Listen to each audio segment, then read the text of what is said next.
while the silence is louder than a piercing scream.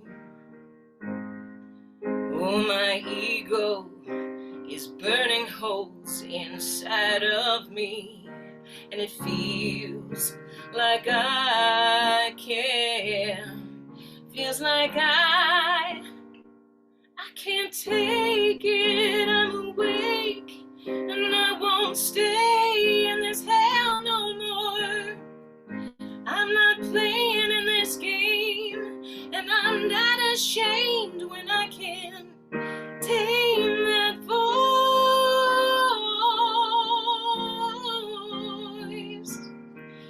Tame that voice.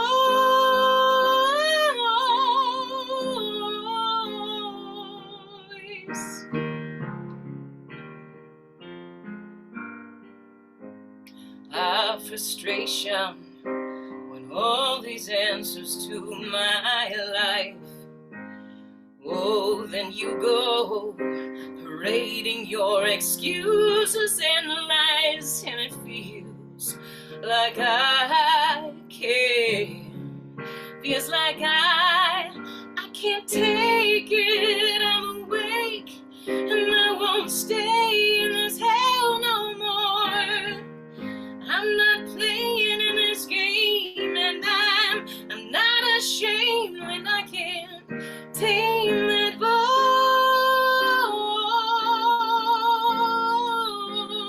voice. Tame that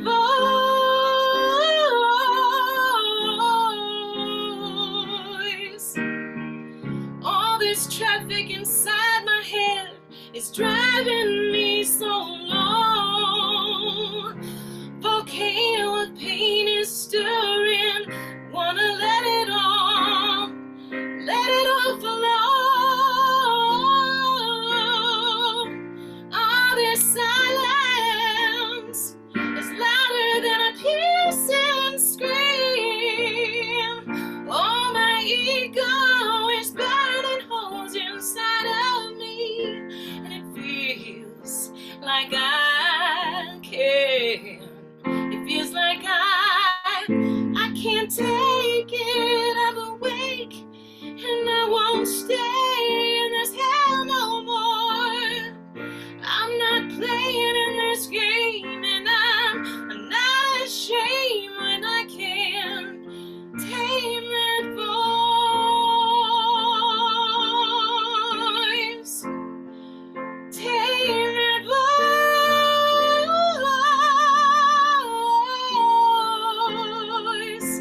Tame that voice.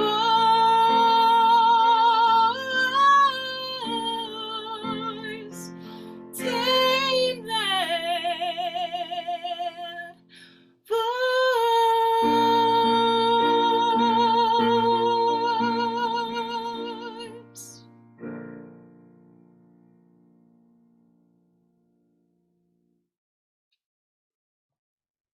Good morning again, everyone. I'm John Bell. I'll be your platform assistant today.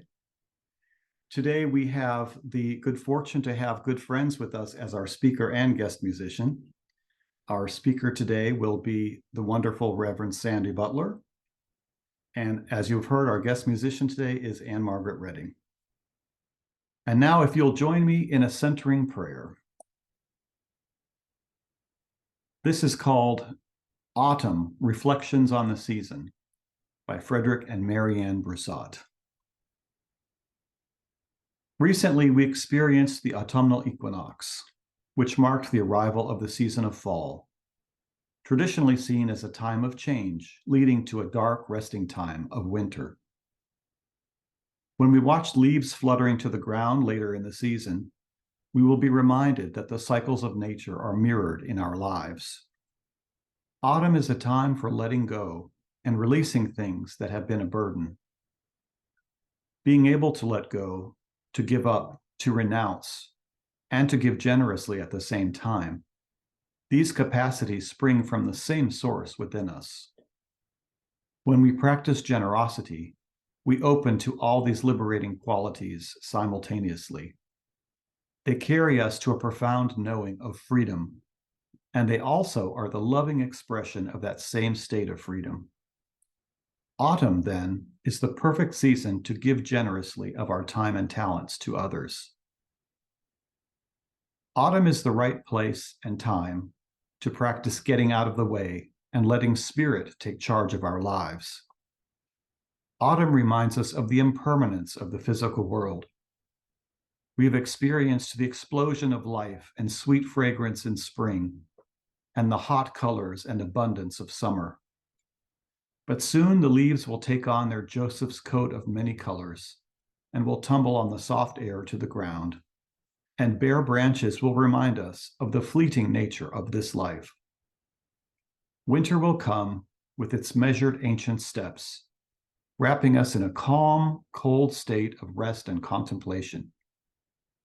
When we contemplate autumn's changes, we grow more appreciative of the beauty that surrounds us. And we realize that change is not to be dreaded, but to be celebrated, because without it, we are caterpillars held captive in our cocoons. We were not meant to live forever this way. We were meant to become something greater.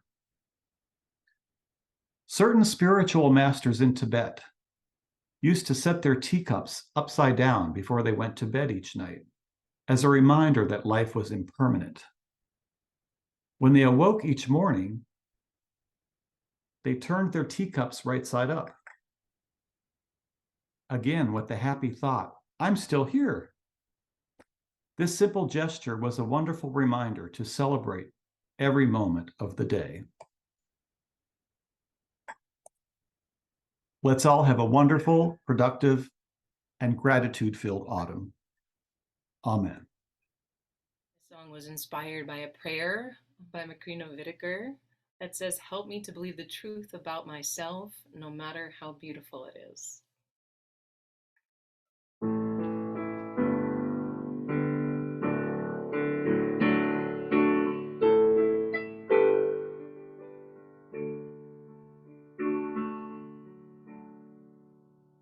Sometimes it's difficult to hear the blessing in a lesson.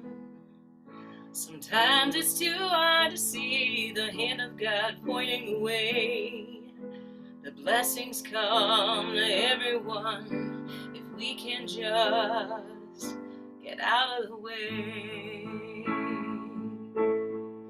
Help me to believe the truth about me, no matter how beautiful.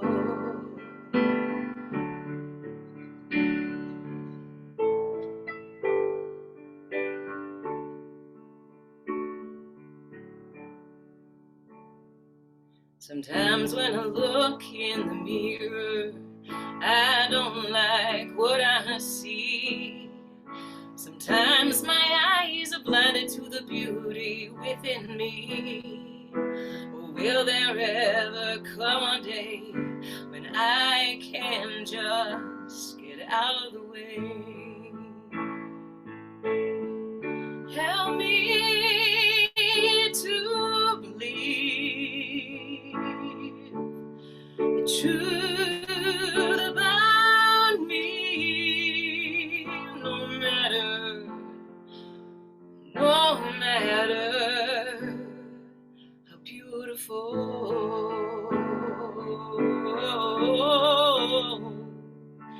how beautiful.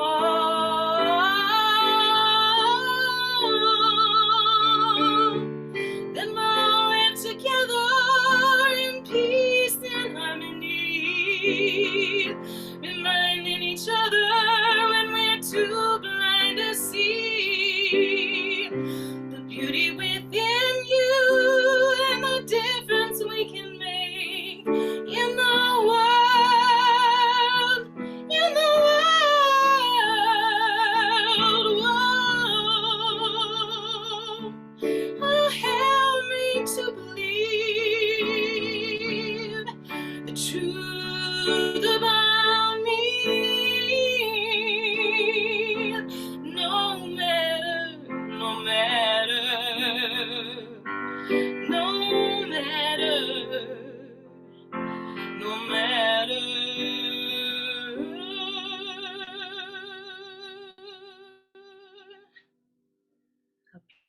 How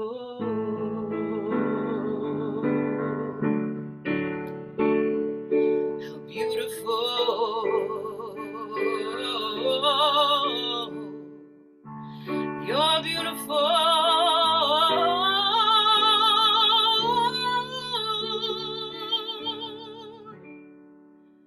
We're all beautiful.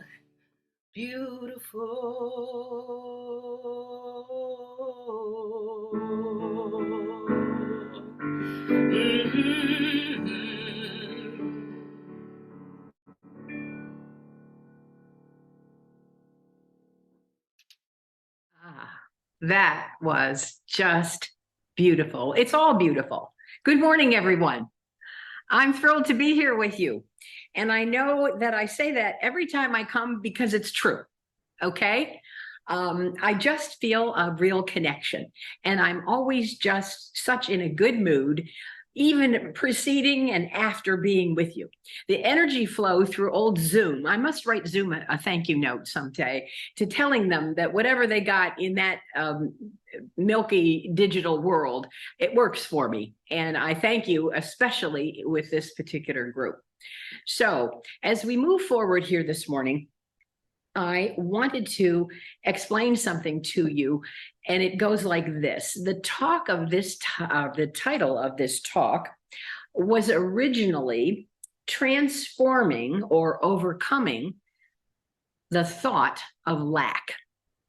And that is straight out of a chapter in this marvelous book, which many of us in Unity have forgotten, or if we have forgotten, it's that we haven't dusted it off, is what I mean by forgotten. I think most of us who have ever read this volume did a couple of things. I know when I first read it, I went, oh, I'll never be a minister. This guy is like way up here for me. And furthermore, I'm not the most prosperous person I know. You see, in those days, I thought that prosperity meant how much money did I have in the bank. And as a, I'll say, challenged, financial, young, no, I wasn't young then, I was middle-aged, ministerial candidate. It was a big deal, okay?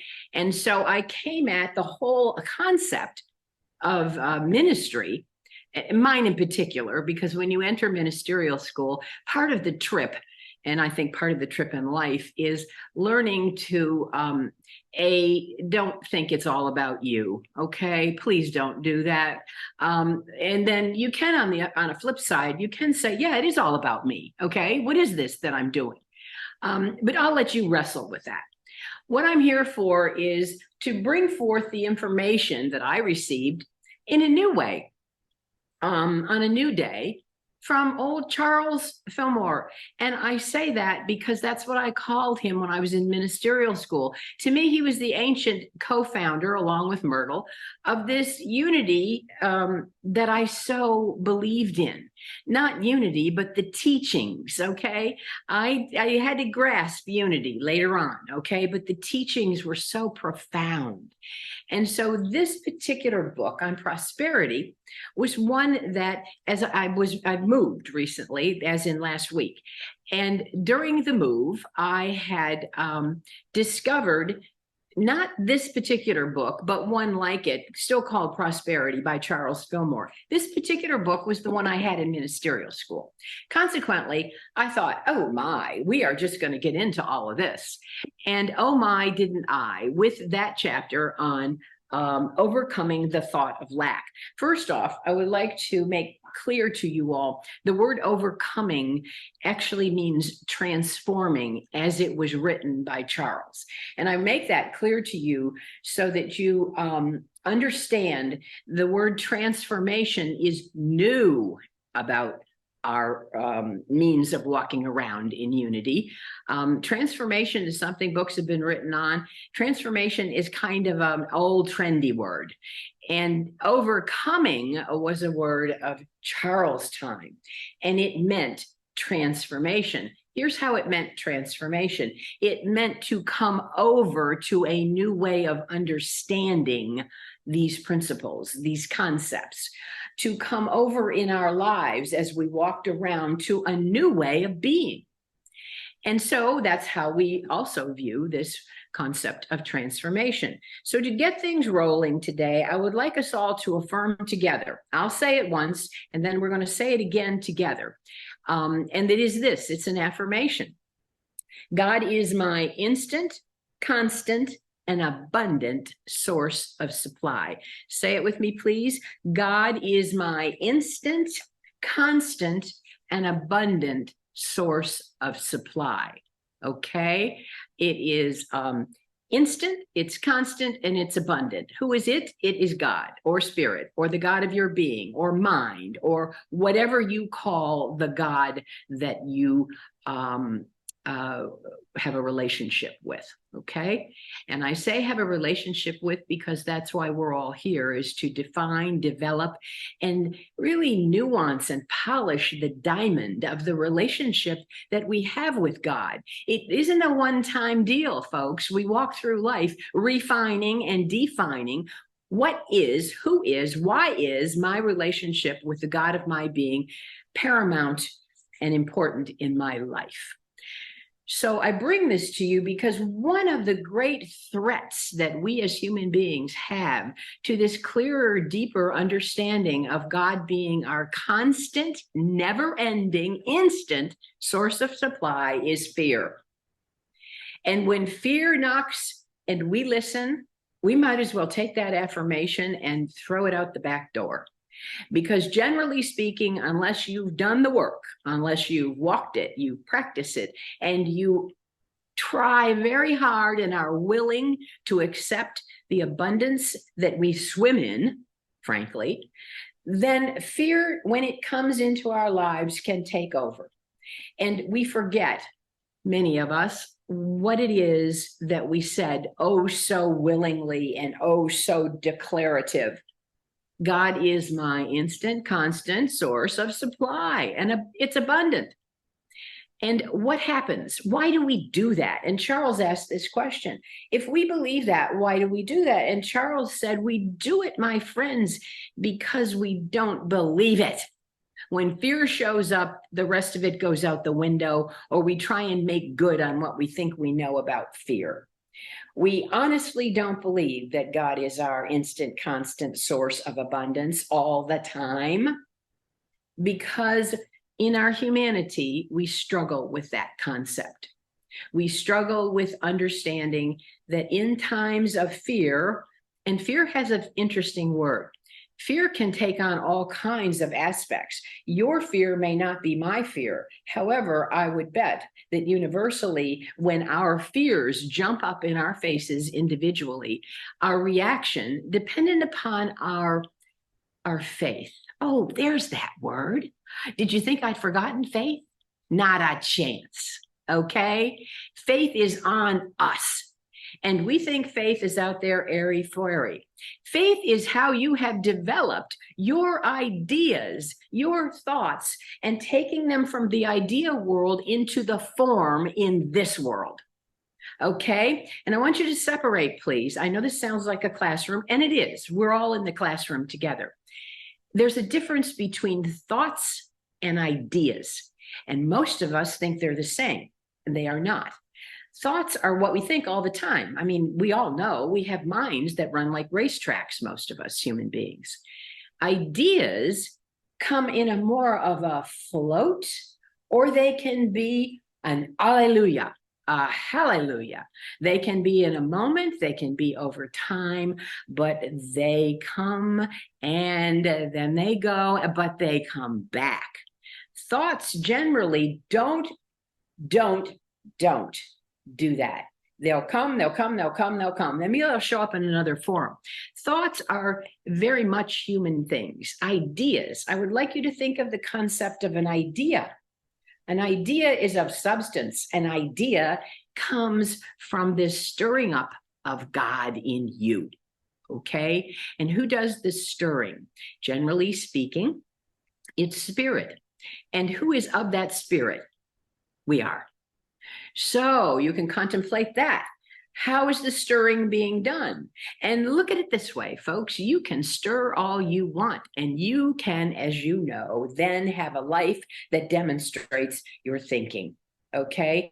Is it an idea-based thinking, or is it just those thoughts ramming and flying around that are producing an outer world that looks like it's prosperous? See, prosperity is consciousness. It is not how much money you have in the bank. It is not how many cars or houses or where this happens or where I went to school or what I did. No. It's all consciousness. And it's from consciousness that all the things, the happenings, the events are chosen by you in your allowance of the consciousness and the never-ending abundance of God to be present in you all the time. Now, some of you may say, all the time, I'm working on it. And, I used to say that a lot. I'm working on it. Until I had a dear friend say to me, well, get over your working on it, will you? And start doing it and being it. Sound familiar? Sound something like our fifth principle? Don't just walk around preaching it, okay? You got to walk it. You got to demonstrate it. Because why? Not for anybody else to notice, but for you to get the fact you believe it. And that's where fear comes. When it comes back, you have the power of knowing that you know that fear is born of you and that God, your God, can be called upon by you and allowed to have a greater presence in your life right now, not tomorrow, not in the next minute, or not. You can sit in your fear. And as Eric Butterworth is fond of saying, and many over time, and I know that we're discussing Fillmore, but I couldn't do this without Butterworth. He says, your fortune begins with you. I know you all have heard that one before. And this is really the law of mind action. And what he says and questions is your reaction to faith fear? What is your reaction? When you have fear come into your life, whether it's a health challenge, whether it's a financial challenge, whether it's a worthiness challenge. Oh, some of you say, oh man, where did that come from? I was fine with the healing thing and the relation thing, but worthiness? Now, come on. I think I'm pretty good. I think there's something going on in my life. Really? Then where'd the fear come from? How did that ever enter in to someone who stands in their declaration of God first? My faith is strong. God is my instant, constant supply right now. Well, the fear came because for a nanosecond or for a lifetime, it's your choice, our choice. You let fear rule you and not your faith and your knowing that you are a child of God and you are beloved all the time. If you would but choose that. And some of you say, well, that's not easy. No, it's not. No one said any of this was easy. And nobody said it was incredibly simple. It's not. It is difficult to actually get the mind to overcome old ways of thinking. Not good enough, haven't done enough. There's not enough time left, okay? I don't have the energy. Oh, not today. Well, fine, sit in it, stew in it if you want to. But that's what stops it right then and right there. And it is fear, plain and simple. It comes in a lot of dresses. I just said one of them was worthiness. And worthiness tends to be the dress most people put on most of the time. And the worthiness comes from not really being sure that I can do something or be something. But the bottom line is not really being sure of your faith, okay? Now, can you do everything and be everything to all people? Of course not, and I'm not here about that. And those of you that like to jump to those little, I'll call them challenging aspects of the spectrum, you can go for it, but I'm staying right where I am. It's about faith. Do you have the faith and do you have the worthiness, or think you do, of knowing that you have faith in God? What is our first principle, my friends? One presence, one power, everywhere present, all good. That is you and me, if we so choose. Okay, besides asking about our fear and our faith, Butterworth also said, are you on the side of the problem or on the side of the solution? That's a good one too. How many of us, especially, take a look at our world, our exploding world right now, literally exploding. Are you on a side of the problem or the solution? And for those of you that are already in that little challenging part of the spectrum that says, well, I can't do anything about what's happening, it's too big, the world's falling apart, then my friends, you are part of the problem. You are not part of the solution. Why? Because you're spewing that worthiness, that not knowing, that not believing your faith in God. If you believe that God is here and faith in all good things, then you stand in that and you declare it. You may not see it in our human world. We know that, but it is on us to declare and to stand. And then Butterworth says, do you add to the good in your life, or do you, what he calls, minus the good in your life? When someone says to you on an individual level, I'm so appreciative of what you did for me, do you wait and hear? Do you wait for the appreciation to show up in you? Or are you busy cutting them off because, no, you shouldn't have done that. No, I didn't. No. Stop with that stuff. It's called sloppy kindness. When you want to appreciate something, appreciate it. Don't cut people off when they're trying to say thank you. And many of us do. Oh, it was nothing. I just happened to do it. Or I was in the store and saw it. That's okay. That's a fact. But accept the gift. Don't be sloppy in your kindness and your giving and your receiving, okay? That's a sign of lack. It's a sign of you're not worthy enough to accept this precious gift that someone gave you. And it could be a felt tip pen for all I know. But it's a gift, and if they gave it with their heart, accept it with our hearts, okay? And then Butterworth says this minusing and plussing ourselves. You probably read about this. When we say, gee, I'd like to help you, but I don't, they're not my gifts. I don't have that. I can't do that.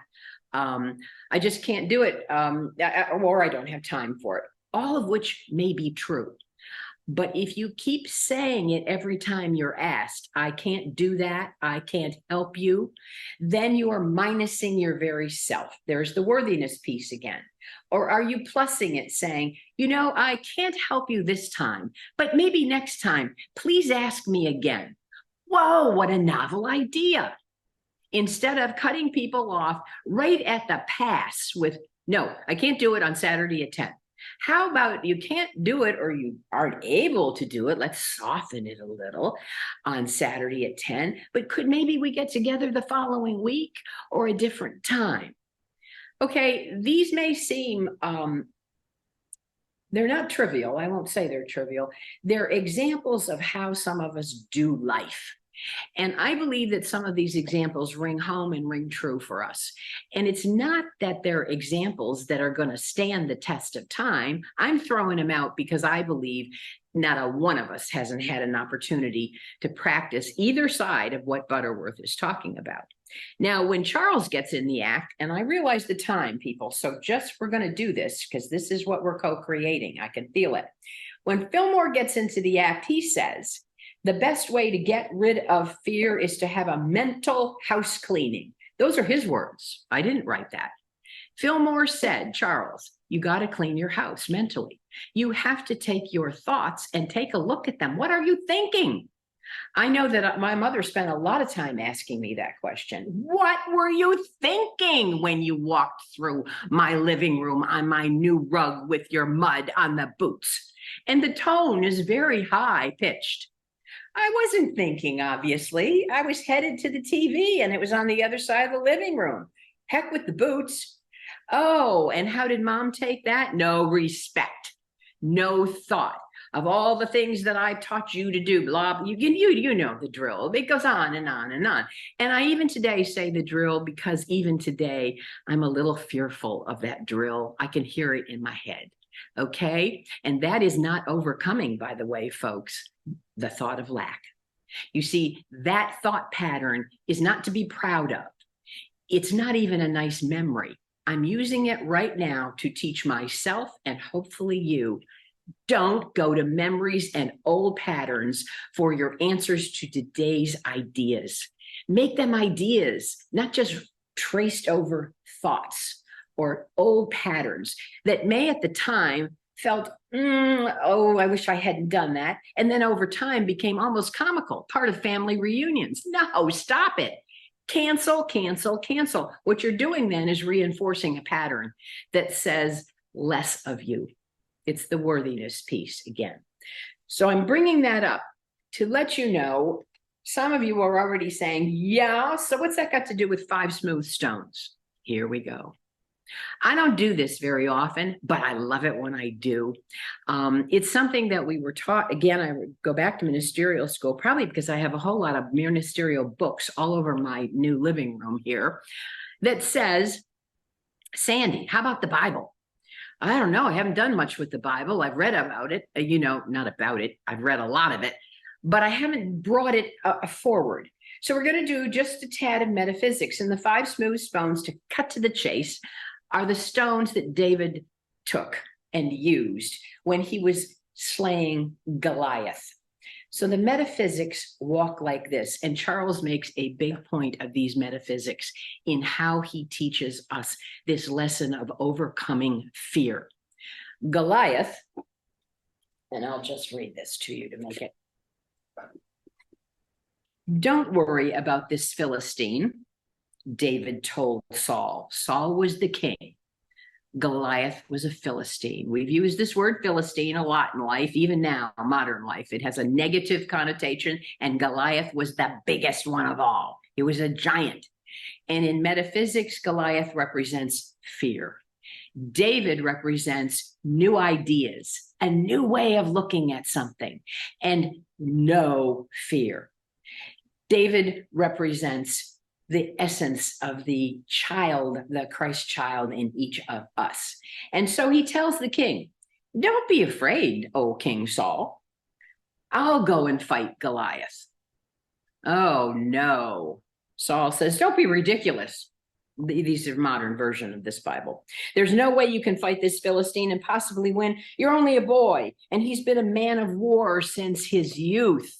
A man of war. But David persisted. I have been taking care of my father's sheep and goats, he said. When a lion or a bear comes to steal a lamb from the flock, I go after it with a club and rescue the lamb from its mouth. And if the animal turns on me, I catch it by the jaw and club it to death. Oh, some of you are saying, that's awful. It's the Bible. Get with it. It's Old Testament. It's 1 Samuel chapter 17 for those of you that don't like it or do like it and want to go read it. What we've got here, people, is David is a shepherd.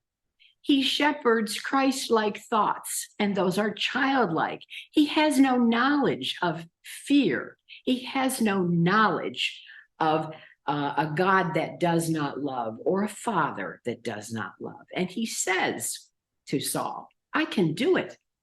I believe it. I do it all the time for my father.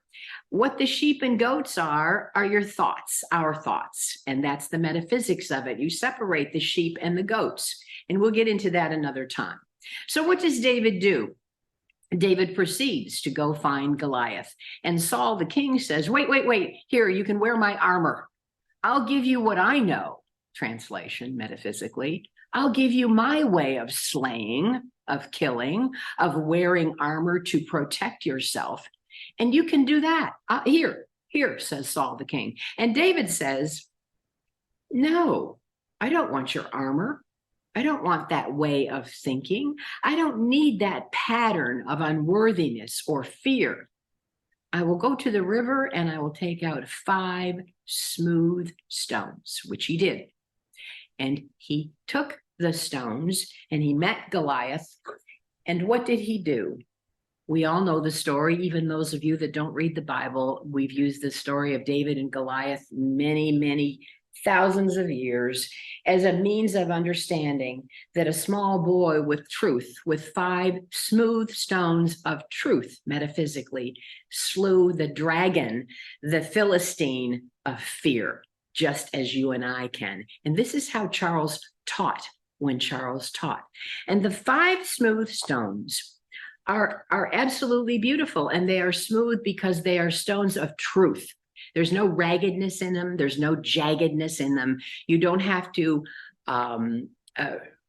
invent them. They are smooth because they are truth, and they are David's truth.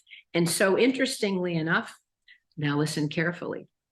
The first stone is We can overcome any fear if we are skilled in the knowledge. Unity, people. One presence, one power in the universe, all good. Are you skilled in knowing that? What does that mean? Do you have faith in that? Principle number 2, our Christ identity, stone number 2. Our nature is the same as God. We express as God, and we come over to that new way of understanding. Principle number 3, the power of thought. Remember the old phrase, if we hold patterns of thought, holding patterns of thought is not what we want to do. We want to open to new ideas of the way that we can attract our good and believe in our faith that we are all good all the time. And 4, affirmative prayer. What did Charles say about cleaning house? That's the way we clean house, was through affirmative prayer. And lastly, live the truth we know. Have a constant God awareness. That's the 5th stone. Quickly dissolve fear, and you will shine with the light of the world. The 5th stone, my friends, is hand in hand with the 1st stone. First, you must know that you believe in God, good, present, one power. And then knowing that and practicing that every single day in every single way that you can. So I would close with this. When you're practicing your faith and when you're declaring that you are going to work on this and you are picking up that first stone to slay the Goliath of fear, remember, please always remember that each step you take, each of these stones that you're able to work on brings you to a new birth and a new way of being. And that being is a deeper, more beautiful, reliant relationship with the God of your being. And that is why I believe we are here. Thank you for indulging me. I appreciate being with you. And now I'm just going to be still in our beautiful time of music. Let us take this time of prayer. Infinite God, we turn to remind ourselves that we are one in spirit with Source, the true Creator. We have all that we will ever need. There is no lack. I know that resources sometimes seem unavailable, but they are always ever present. God is my instant, constant source of abundance. My only source of abundance. As we open to the awareness of divine energy and wisdom in each and all of us, we are blessed by grace and new ways to use what is already at our disposal. Listen to the guidance given to you in the form of divine ideas to put forth beauty and success, love and inspiration in life. Here and now, we release any thoughts of lack or limitation. And we recognize that as we are willing to give, we have already received.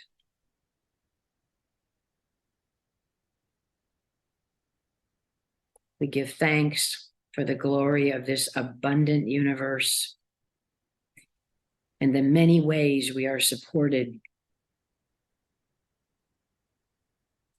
We are deeply grateful. We are anchored in faith.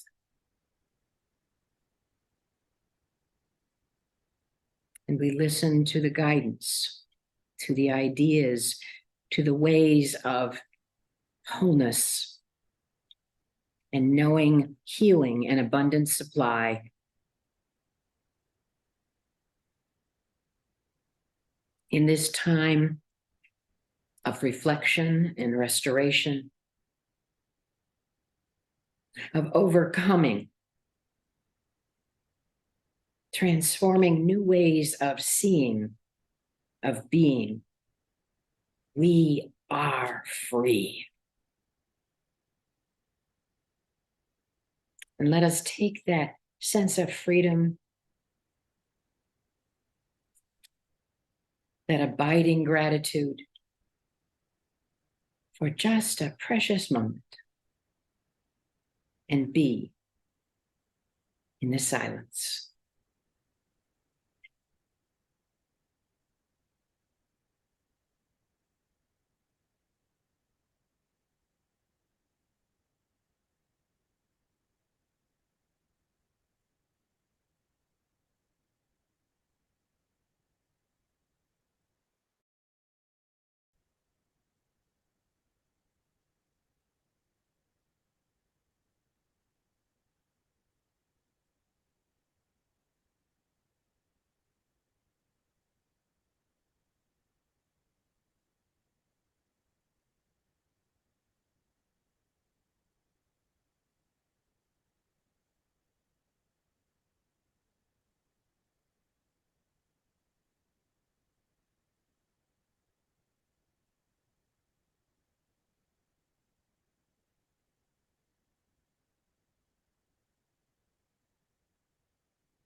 We give and receive from the abundance of spirit. We are infinitely blessed. Praise God, for this is the truth that makes us free. Amen. My last musical offering to you all, it's called Leaving You Behind. And I'm so inspired by what I've heard today and the calling to be free and to drop that pretense or the perversion of truth, masking our greatness with fear. So this song is very much integrates those lyrics and that message. And thank you. I kept you close enough to hurt me. Lived in this circle where I don't belong. Kept by loneliness, tricked by needing this pretense of a loving bliss, masking my greatness. So I'm leaving you behind. I don't belong here in this prison, yet I'm here for some reason. I'm leaving this behind. There's something out there calling me to be free, to be the way I gotta be. I gotta leave you behind. Oh yeah, leaving you behind.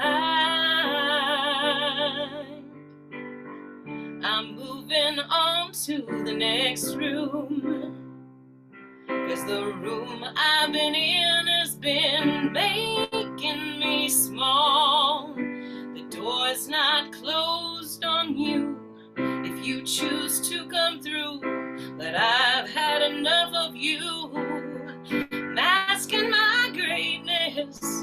I'm leaving you behind. I don't belong here in this prison, yet I'm here for some reason. I'm leaving this behind. There's something out there calling me to be free, to be the way I gotta be. I gotta leave you behind. Oh yeah,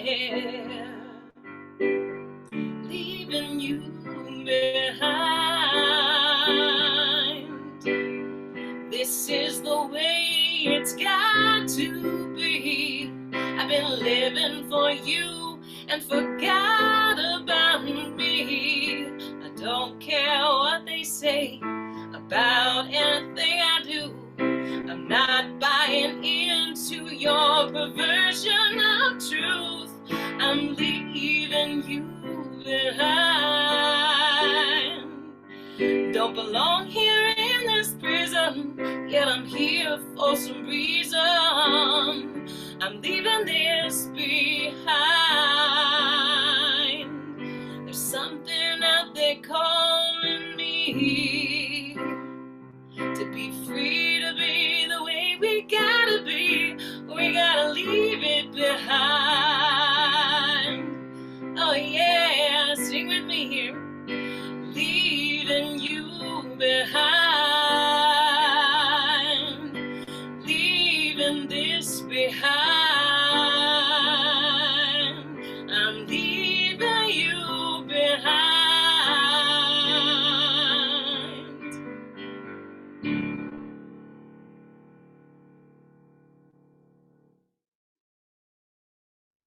Would you join me now in a closing prayer? This is an autumn prayer by Doug Leonhardt.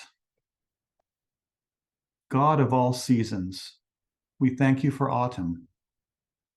We thank you for the touch of coolness in the air that gives us a new burst of energy, for the coloring of trees that shows the creativity of the divine artist, for the falling leaves that reveal the strength of the branches, for the hues of fields that bring peace to our souls, for the smiles on pumpkins that bring joy to children, for the fall harvest, which brings us gratitude for the bounty of our land, for this change of seasons that reveals the circle of life.